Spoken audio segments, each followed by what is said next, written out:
سیاوش قمیشی متولد آبادان، بچه‌ای آروم، خجالتی و غرق موسیقی. از همان نوجوانی ساز می‌زد و معلوم بود مسیرش مشخصه.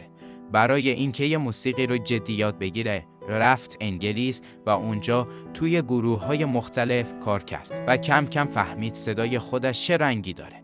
وقتی برگشت ایران، اول عاشقان پشت صحنه ماند، برای بقیه آهنگ ساخت، شعر انتخاب کرد و تنظیم کرد. اما اون جنس صدای خاصشی ترکیب از خش، آرامش و اندوه باعث شد خودش بیاد جلو.